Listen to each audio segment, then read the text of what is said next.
엘리사가 다메섹에 갔을 때 아람 왕 벤하닷이 병들었더니 왕에게 들리기를 이르되 하나님의 사람이 여기 이르렀나이다. 왕이 하사엘에게 이르되 너는 손에 예물을 가지고 가서 하나님의 사람을 맞이하고 내가 이 병에서 살아나겠는지 그를 통하여 여호와께 물으라. 하사엘이 그를 맞이하러 갈새 다메섹의 모든 좋은 물품으로 예물을 삼아가지고 낙타 40마리에 싣고 나아가서 그의 앞에 서서 이르되 당신의 아들 아람 왕 베나닷이 나를 당신에게 보내 이르되 나의 이 병이 낫겠나이까 하더이다. 엘리사가 이르되 너는 가서 그에게 말하기를 왕이 반드시 나으리라 하라. 그러나 여호와께서 그가 반드시 죽으리라고 내게 알게 하셨느니라. 하나님의 사람이 그가 부끄러워하기까지 그의 얼굴을 쏘아보다가 우니 하사엘이 이르되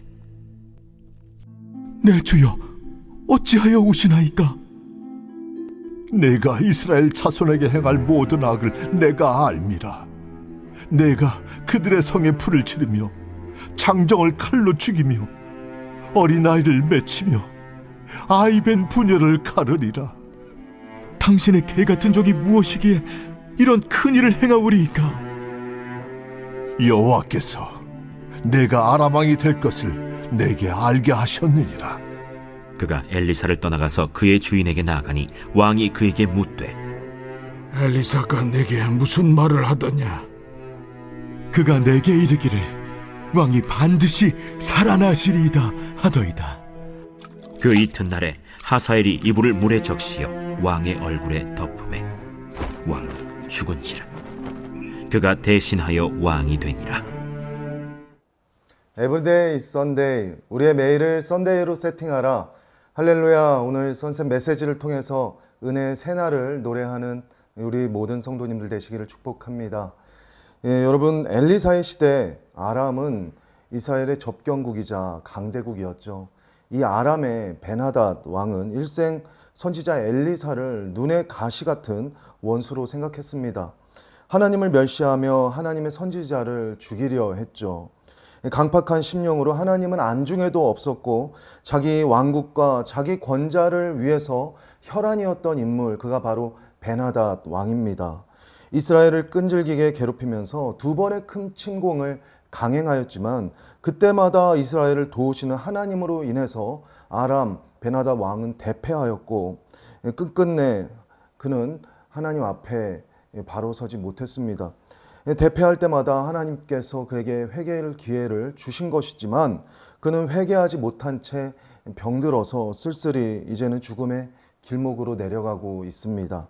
그가 병들어 죽게 되자 그의 태도를 돌변하여서 그가 엘리사에게 이렇게 말합니다. 오늘 8절 말씀인데요. 왕이 하사엘에게 이르되 너는 손에 예물을 가지고 가서 하나님의 사람을 맞이하고 내가 이 병에서 살겠는지 그를 통하여 여호와께 물으라. 베나닷 왕이 그의 신하 하사엘에게 낙타 40마리가 되는, 지금으로 치면은 아주 좋은 자동차 40대를 보내고 그러한 엄청난 뇌물이죠. 보내면서 엘리사에게 자신이 낳겠냐고 물어봅니다. 이것은 그냥 물어보는 것이 아니죠. 엘리사에게 뭔가를 바라는 것입니다. 일찍이 하나님은 엘리야를 통해서 베나닷의 몰락을 선지자에게 알려주셨어요. 이때 엘리사가 이 뜻을 알았습니다. 그래서 하나님의 말씀의 성취의 때를 알고 사마리아에 거하던 엘리사가 사마리아가 아닌 다른 나라, 원수의 속을 아람의 수도로 들어온 것입니다. 그가 많은 뇌물성 그런 것들을 가지고 자신을 찾아오는 하사엘을 바라보고 있어요.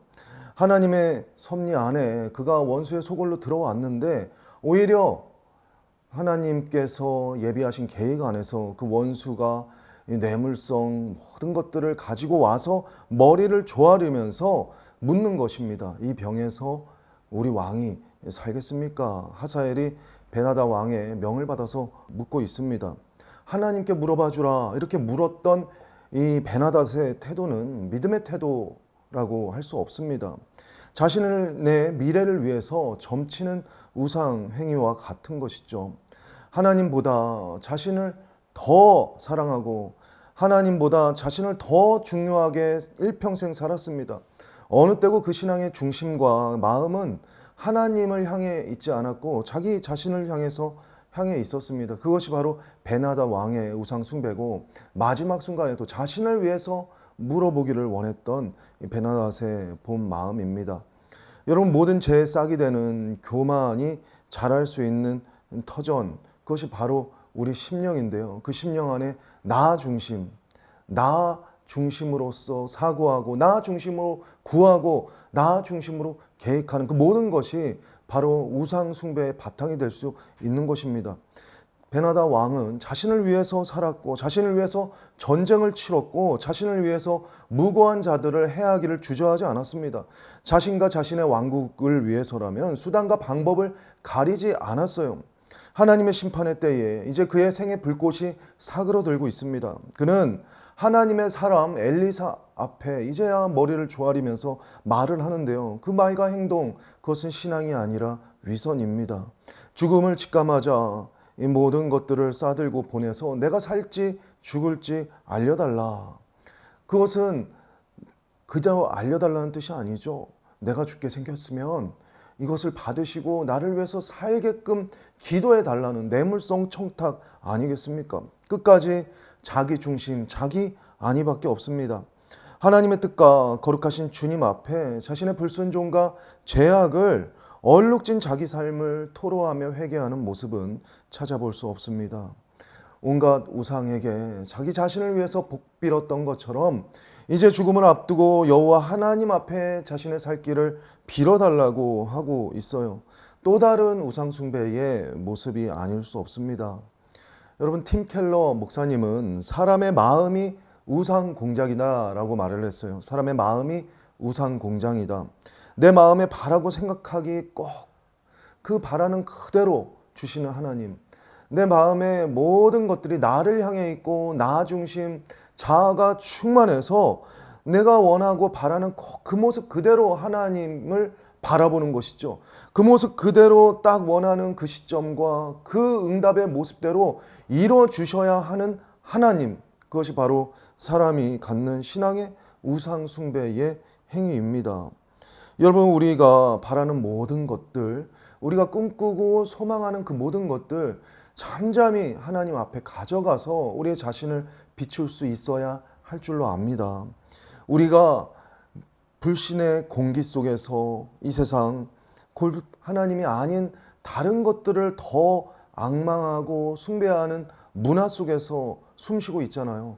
그래서 내가 바라고 내가 계획하고 내가 간절히 염원하는 그 모든 것들이 그냥 하나님이 주신 것이 아니라 내 인생에 반드시 주님의 영광을 위해서 꼭 필요한 것이 아니라 그냥 세상이 다 필요하다고 하니까, 세상이 다 좋다고 하니까 은근히 스며 들어와서 나 중심적으로 바라고 내가 그것을 너무나 원해서 하나님께서 꼭 그것을 드려주셔야 한다.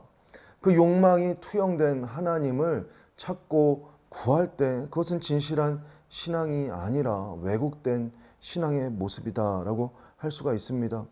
그래서 여러분, 우리가 모든 순간 정직한 직면이 있기를 원합니다. 내 영혼의 음성을 들을 때 주님, 내 영혼의 사랑이신 주님 앞으로 나아가 먼저 여러분 충만하게 기쁨으로 예배하고 하나님과 마음이 이어진 그 순간 하나님 정말 내 안에서 탄식하며 대언해 주시는 성령님, 내가 무엇을 위해서 구해야 하겠습니까? 무엇을 바라며 주님을 찾아야 했고 무엇을 바라며 주님 앞에 이후로 나가야겠습니까? 라고 기도할 수 있는 저와 여러분 되시기를 축복합니다. 자, 이제 왕의 예물을 들고 찾아온 하사엘에게 엘리사는 말을 합니다. 선뜻 이해되지 않는 말인데요. 무엇입니까? 그 왕이, 너가 찾는 그 왕, 너가 말하는 베나다 왕이 병에서 나을 것이다. 그런데 반드시 죽을 것이다. 그것이 무슨 말입니까? 그 다음 이어지는 엘리사의 행동은 더 당혹스럽습니다. 가만히 아무 말도 하지 않은 채 하사엘이 그가 부끄러워하기까지 엘리사는 그를 쏘아 봅니다. 하사엘이 무슨 영문인가 당황스러워하자 엘리사가 말합니다. 내가 이스라엘 자손에게 행할 모든 악을 내가 알미라. 내가 그들의 성에 불을 지르며 장정을 칼로 죽이며 어린아이를 맺히며 아이뱀 부녀를 가르리라. 이 끔찍한 학살 장면은 훗날 이스라엘이 바벨론에게 멸망할 때 실현되는 참상의 모습이죠. 하사엘이 이런 잔인한 일을 행할 무자비한 인간이었습니다. 엘리사의 말에 하사엘이 뭐라고 말을 합니까? 당신의 개 같은 종이 무엇이기에 이런 큰 일을 행하오리까? 그런 참극, 끔찍한 일을 두고 하사엘의 말을 보세요. 이런 큰 일이라고 해요. 이미 하사엘은 왕의 심부름으로 왔지만 왕 가까이에서 야심에 불타고 있어요. 영모를 꾸미기에 충분한 권력 욕으로 그는 가득 차 있습니다. 하나님께서 반역한 이스라엘을 치는 심판의 도구로 하사엘을 쓰신다는 것을 아는 엘리사는 그가 왕이 될 것을 전해준 것입니다. 교활한 하사엘은 그래, 하늘이 나를 돕는구나, 천운이 따른다라고 생각하면서 왕궁으로 회심의 미소를 감추고 돌아가죠. 왕이요, 나으신다고 했습니다. 그 신통한 선지자 엘리사에게 다 가져다주고 말을 했는데 꼭 나으신답니다. 왕을 안심시켜요. 그래, 잘됐다. 왕이 그 밤에 안심하고 침대에 모든 것을 풀고 누웠을 때 하사엘은 몰래 왕에게 들어가 그 얼굴에 물을 적신 이불을 덮어서 왕을 암살합니다. 왕위를 그렇게 찬탈하는 쿠데타에 성공한 것이죠.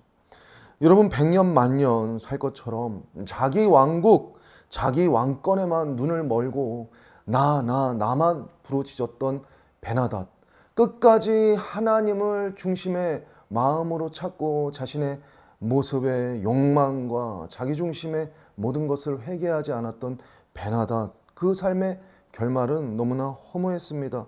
믿었던 신하 하사엘에게 의해서 허무하게 암살당하고 말았어요. 주님께서 권력욕에 불타는 야수 같은 하사엘을 풀어놓으신 것이죠. 천하 권세를 가진 왕이라도 진정한 왕 되신 주님을 모른다면 그 인생 아무것도 아니라는 것입니다. 내 중심에 내가 왕인 것처럼 이 세상의 모든 것을 내 안으로 흡수하며 살았지만 그 모든 욕심과 야망과 자기 중심성이 자기 신의 왕국을 보존하지 못하고 자신의 목숨 하나 부지하지 못하게 했어요. 여러분, 왕 되신 주님을 인정하지 않는 삶은 형통한 삶이 될 수가 없어요. 여러분, 우리 삶 가운데 시험이 올 때가 있어요. 그것은 무엇입니까? 악인의 형통입니다. 하나님을 모르고 자신만을 위해서 자기 중심적으로 저렇게 사는 사람들이 참 잘 되네라는 것을 볼 때, 내 부족한 현실의 모습을 볼 때 우리의 마음 가운데 은근히 시험이 들어요. 드라마 주인공같이 이쁘고 멋진 사람, 잘 되는 사람, 하나님 없이 돈도 잘 벌고 형통한 것 같은 사람을 볼 때 은근히 부러워하는 마음이 들어와요. 그럴 때 우리의 마음을 단속할 수 있어야 합니다. 정말 내 마음의 중심이 나 중심성이 아니라 하나님이 내 안에 들어있다면 하나님께서 하나님의 교회를 위한 고난에 참여한 서머나 교회에게 주님께서 내 환난과 궁핍을 알거니와 실상은 내가 부요한 자다. 가난한 심령으로 주님을 따를 때 내가 많은 것은 없는 것 같지만 내가 정말 주님으로 부하군요 라는 주님 앞에서의 그 칭찬과 그 수고에 대한 위로를 경험한 사람으로 설 수 있다는 것입니다. 여러분, 이것이 얼마나 부요한 천국 백성의 삶입니까? 얼마나 멋지고 값진 삶이에요. 남부럽지 않고 악인의 형통에 그 결말이 허망할 것을 알고 지금은 가난한 심령이고 지금은 없는 것 같아도 없는 것을 있는 것으로 부르시는, 만드시는 창조의 섭리, 주님을 바라봄으로써 충만한 인생, 그가 바로 하나님 앞에 쓰임받는 하나님의 사람이고 저와 여러분이 따라가야 할 믿음의 그러한 본인 줄로 믿습니다. 주님께서는 주님을 찾는 자를 찾으세요. 우리의 생각과 우리의 마음이 나 중심일 때 우리는 항상 계획과 방법을 구해요. 나를 위해서 어떻게 계획하고 나를 위해서 어떤 방법을 찾아야 될까? 하나님 어떤 길입니까? 어떤 방법입니까? 어떤 계획입니까? 그렇게 하나님께 구하죠. 그런데 E.M. 바운즈라는 그 영성이 높았던 목사님은 기도의 능력이라는 책에서 이렇게 말을 했어요. 하나님은 이 땅에 사람들을 찾고 그에게 기름 부으시려고 하는데 하나님은 계획에 기름 부으시는 것이 아니라 하나님은 사람에게 기름을 부으신다. 하나님은 기도하는 사람에게 기름 부으신다. 여러분 오늘 이 한날 여러분의 보이지 않는 앞날의 막막한 광야와 또한 보이지 않는 그러한 미래의 불확실성 때문에 고뇌하고 힘들어하는 여러분 있다면 이 시간 그 마음의 모든 것들 하나님 내가 중심이기 때문에 내가 괴롭고 내가 중심이기 때문에 내가 미지의 세계 앞에 불안했군요. 주님 앞에 모든 것을 토로하고 기도하기를 원합니다. 하나님께서 기도하는 여러분 위에 하나님의 신실하신 기름 부으심을 부으시고 정말 은혜 충만한 사람으로 당차게 미래를 열어가게 하실 줄로 믿습니다. 날마다 주님 안에 거하며 날마다 신실하신 주님을 따르는 저와 여러분 되시기를 원합니다. 세상에 물들지 않고 인생의 유한함을 자각하며 천성을 향한 거룩한 순례자의 기도로 오직 주님과 연결되어서 주님을 바라며 따르는 저와 여러분 우리 모든 성도님들 되시기를 주님의 이름으로 축복합니다. 이 시간 함께 기도하겠습니다. 참 좋으신 주님, 하나님 인생의 모든 시간 속에 살아계신 주님이 오늘 우리와 함께 있고 내 앞날의 모든 것을 붙잡고 계심을 내가 인정하며 나아갑니다. 하나님이 없어서 불안하고 내 중심성 때문에 괴롭고 허망했던 그 인생의 모든 시름과 아픔과 고뇌를 이 시간 주님께 의탁하며 나아갑니다. 주님 내 인생의 모든 순간과 모든 삶의 시간을 빈잔으로 주님께 올려드리오니 주님 기도하는 우리 모든 성도들의 심령과 그들의 앞날과 손의 수고 위에 주님 기름 부어 주시옵소서.